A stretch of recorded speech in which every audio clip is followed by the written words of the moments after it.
come now to the discussion of defense or mental mechanism. These are the definitions according to various authors. So defense or mental mechanism tend to resort certain mechanism for defending our inadequacies of anxieties.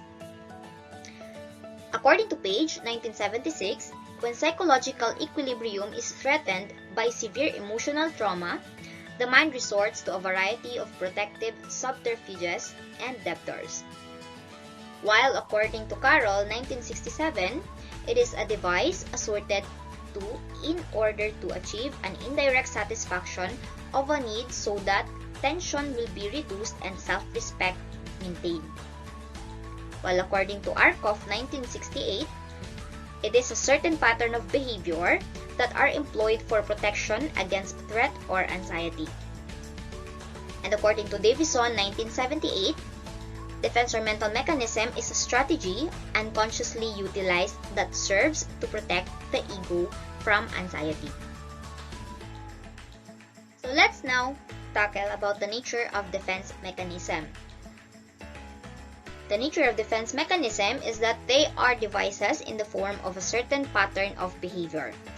Second, they provide the protection against whatever threatens our ego or self-esteem. Third, they help us defend ourselves from possible injury and delicate moments. So mahalaga po si defense mechanism dahil ito ay tumutulong sa atin upang tayo ay makaiwas sa kapahamakan. So these are the most common defense mechanism. First is rationalization. Rationalization is trying to give socially acceptable reasons for unacceptable social behavior.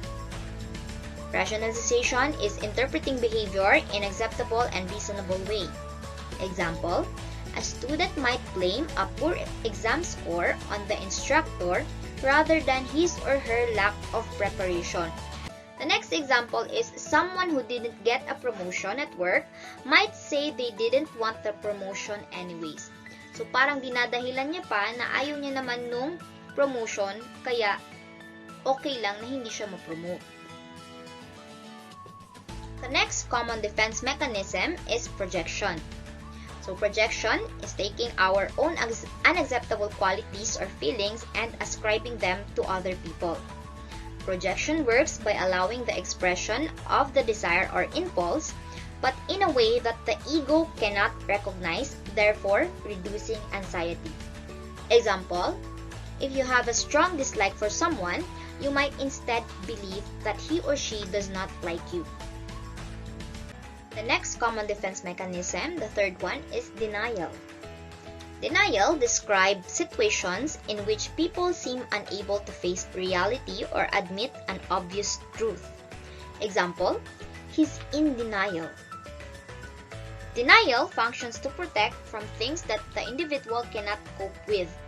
While this may save us from anxiety or pain, denial also requires a substantial investment of energy.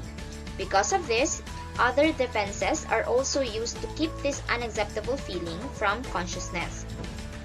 We refuse to accept reality because it hurts or we don't like it. For example, after the unexpected death of a loved one, a person might refuse to accept the reality of the death and deny that anything has happened. The fourth common defense mechanism is repression. Repression is an unconscious mechanism employed by the ego to keep disturbing or threatening thoughts from becoming conscious. Repression acts to keep information out of conscious awareness. These memories don't just disappear, they continue to influence our behavior. Example, a person who has repressed memories of abuse suffered as a child may later have difficulty forming relationships. The fifth common defense mechanism is regression. This is a movement back in psychological time when one is faced with stress. Regression, retreat for an individual from the complexities of the present to an earlier and simpler form of behavior or a more fortunate and pleasant period of life.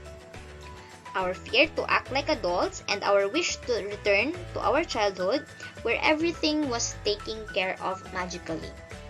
Example, an adult curling up in a fetal position when feeling threatened or afraid. So dito po sa regression, parang gusto nating bumalik sa pagkabata. Dahil pagbata daw, walang problema. The sixth common defense mechanism is displacement. Displacing or shifting of thoughts from one person or situation to another. Transferring emotion from situation to another situation. Displacement is a defense mechanism that involves an individual transferring negative feelings from one person or thing to another. Example, a person who is angry at their boss may take out their anger on a family member by shouting at them. The seventh common defense mechanism is fantasy and daydreaming. Withdrawal of one's self in a private and satisfying world of imagination, thus instead of facing the realities, he may become satisfied with unreal, imaginary success or satisfaction. Example, a student who is repeatedly bullied at school may retreat into a fantasy world based on their favorite movie.